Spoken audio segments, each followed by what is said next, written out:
welcome back to another engaging Global English Competitiveness video. We've reached the final stretch of Unit 1, Developing and Maintaining Wholesome Relationships with Others. Grab your writing tools as we delve into the world of emotional intelligence together. To recap, we have 4 can-do objectives in this unit. First, to express oneself and one's feelings and emotions appropriately through a given text. Second, share learned strategies on self-management from the given passage. Third, articulate the essence of social awareness and relationship management. And fourth, convey one's own feelings and emotions using descriptive adjectives, comparative adjectives, proper adjective structure, and descriptive clauses. As you can remember, we have already covered our first 3 can-do objectives. You already learned how to express your feelings and emotions appropriately through a given text. You also shared the strategies you learned on self-management from the given passage. And in the previous lesson, you articulated the essence of social awareness and relationship management. Now let's focus on our final can-do objective, to convey one's own feelings and emotions using descriptive adjectives, comparative adjectives, proper adjective structure, and descriptive clauses. Without further ado, let's move over to our final lesson for this unit, 1D, Developing and Maintaining Wholesome Relationship with Others. And here are the sub-lessons that will help us achieve our objective: vocabulary, grammar, listening, reading, speaking, and writing. For our vocabulary lesson, we're going to talk about context clues. Context clues are pieces of information embedded in a sentence, paragraph, or passage that readers can utilize to grasp the definitions of unfamiliar or new words. 5 typical types of clues exist. First, definition or explanation clues. On certain occasions, the meaning of a word or phrase is clarified right after it is used. For example, Tabu Sabanay, which is a business zone that sells apparel for families, is increasing in popularity these days. Here we have the definition of Tabu Sabanay. It is a business zone that sells apparel for families. The second type of context clues are restatement or synonym clues. Sometimes, complex words or phrases are expressed in a simplified manner. For instance, Nikki was asked to visit the Tabu Sabanay to look for new clothing. He had to put on one for his uncle's wedding. Since the sentence mentions Nikki finding a suit at the Tabu Sabanay, it implies that it is a place where clothes for the entire family are sold. The next type of context clue is the contrast or antonym clues. At times, the meaning of the word or phrase is made clear by presenting its opposite meaning in close proximity. Pay attention to signal words when utilizing context clues.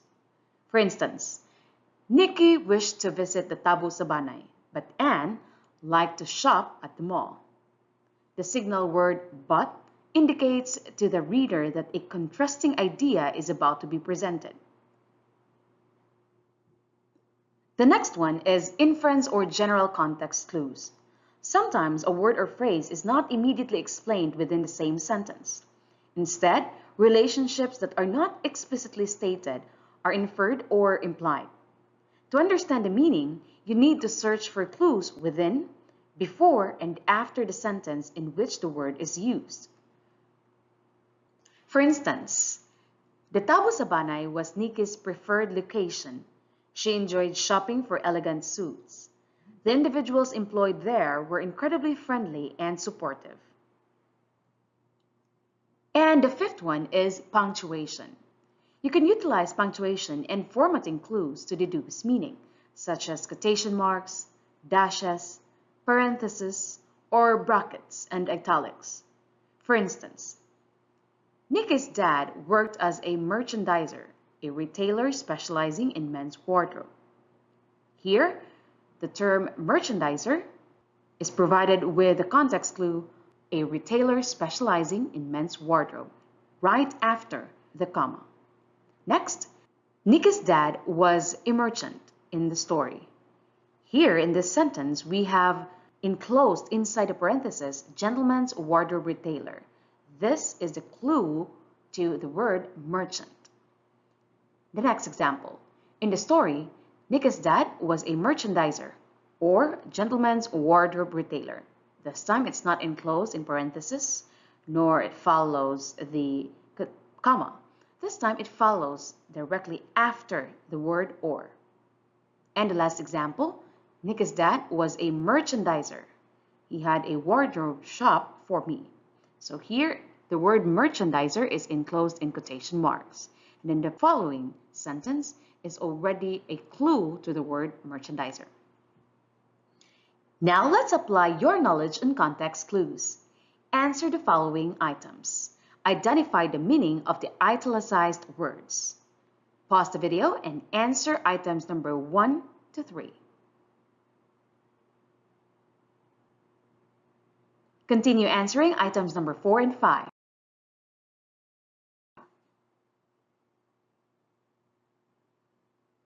Here are the correct answers.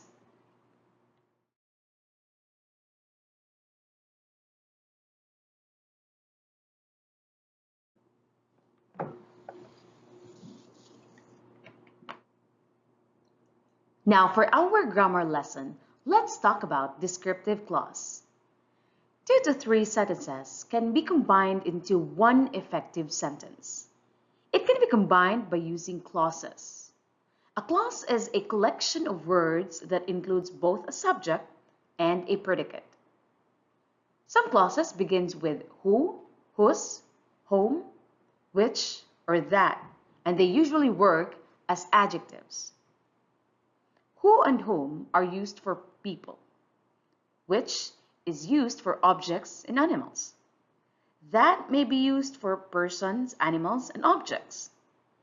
Whose is used to show possession of both persons and animals. These clause beginners do 3 jobs. First, they make the clause dependent or unable to stand alone. Second, they act as adjectives modifying nouns found in the dependent clause. And the third one, they work as part of the adjective clause, not just an attachment to it. Now take a look at these examples. Can you identify the descriptive clause for each of the following sentences? All right, let's do number 1. The girl who came is my sister. What do you think is the descriptive clause here? Who came? Perfect. Now the second one. The teacher whom we visited has a loving family. This time our descriptive clause is whom we visited. Now on to the third example. The tree which has many leaves bears fruits.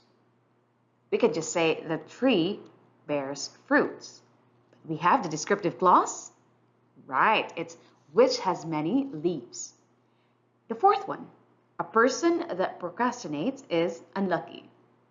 Here we have that procrastinates. And the last one, the lady whose voice you heard from the meeting room is the current editor. What do you think is our descriptive clause here? Right, it's whose voice you heard from the meeting room. All right, time for practice. Fill in the blanks with the appropriate relative pronoun to create a descriptive clause. For example, in number 1, the advice blank the author gave about empathy is self-reflecting. Now the correct relative pronoun here is that. Now pause the video and answer the rest of the items. Here are the correct answers.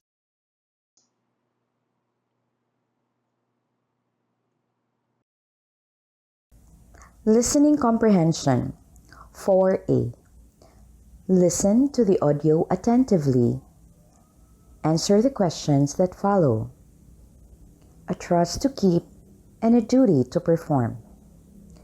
The act of taking an oath for an important role or responsibility is often associated with the saying, a trust to keep and a duty to perform.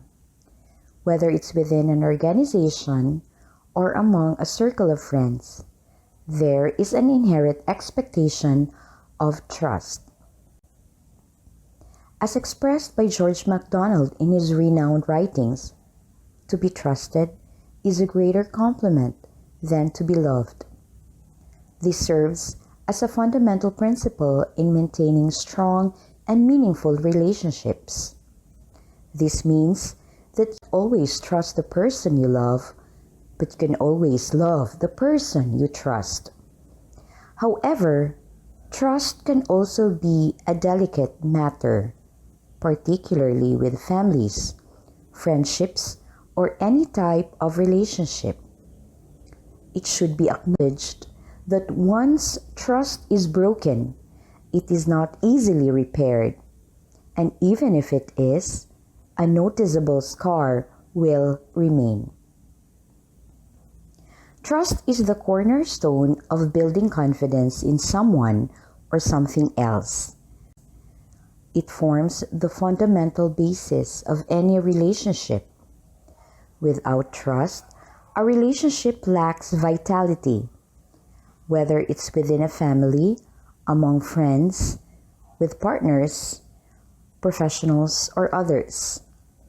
Trust is integral to fostering love within a relationship. Hence, it can be best remembered this way. T.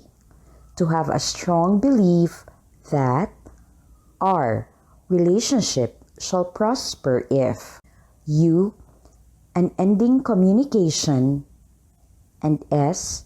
Support are to be T. Treasured. Being entrusted by someone holds a unique significance. Hearing that you are trusted brings an even greater sense of fulfillment. But it is essential to never exploit that trust.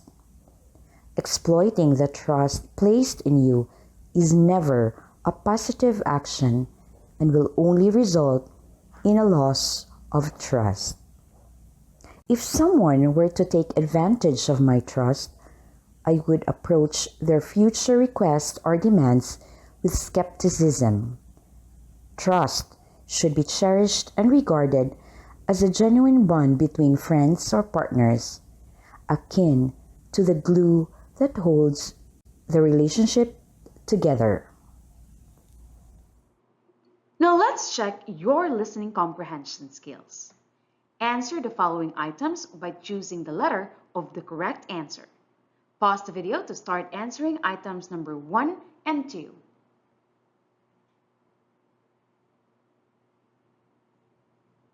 Continue answering items number 3 to 5.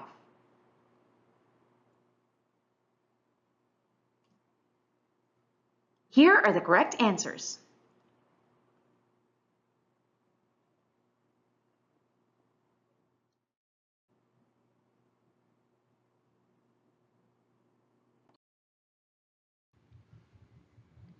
For our reading activity, let's read the essay Developing and Maintaining Wholesome Relationships with Others by Maria Crispy B. Velasco. Developing and maintaining wholesome relationships with others is an important aspect of relationship management. When we are able to establish positive and healthy relationships with others, we can build trust, communicate effectively, and resolve conflicts in a constructive way.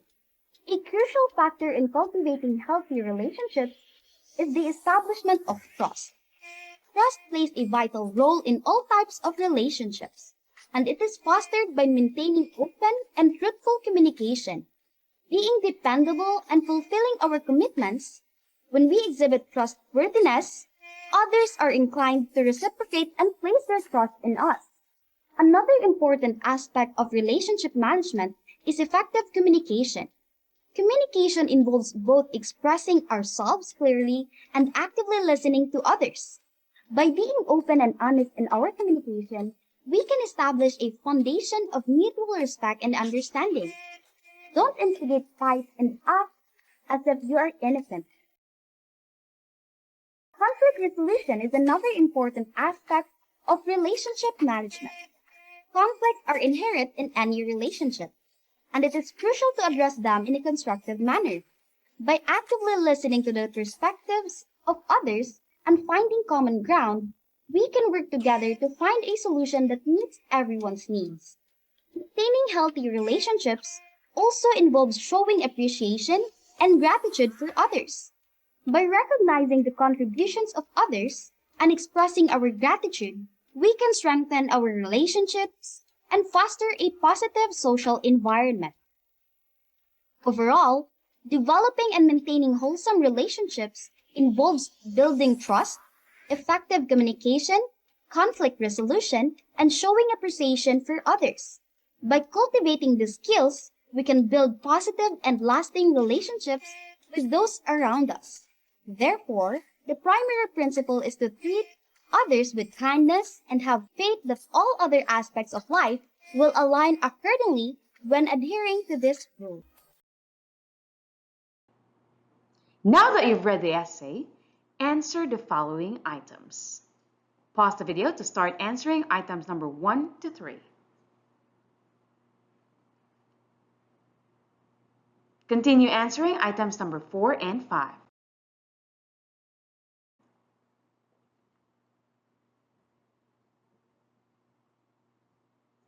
Here are the correct answers.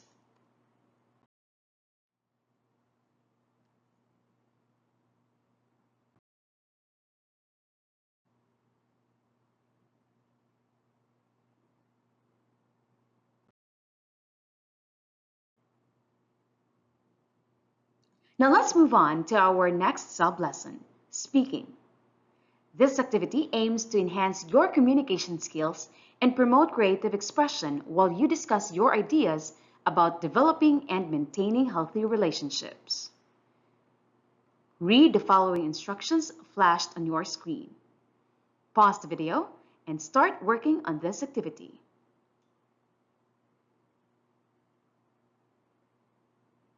Remember to employ AI tools such as CCAI to check, practice, and improve your pronunciation during speaking exercises. Confirm the accuracy of your pronunciation and effortlessly enhance your speaking skills.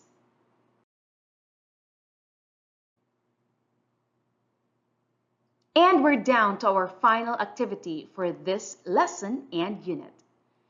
Write a short paragraph specifying what characteristics you would consider in a friend when you want to manage and maintain a wholesome relationship. Don't forget to use descriptive clauses. Pause the video and start working on this activity. After sharing your insights through writing, you may utilize ChatGPT or any of your AI tools to assess the quality of your write-ups. Ensure clarity, coherence, and adherence to instructions. Edit as needed and save or share as required. And with that, we have covered our final objective for this unit, to convey one's own feelings and emotions using descriptive adjectives, comparative adjectives, proper adjective structure, and descriptive clauses. In this lesson, we discussed the 5 typical types of context clues. You learned about descriptive clause and answered related activities. You listened to an audio recording and answered the comprehension questions. You also read an essay entitled Developing and Maintaining Wholesome Relationships with Others. You expressed your ideas about developing and maintaining healthy relationships through a dialogue, and you wrote a short paragraph specifying what characteristics you would consider in a friend.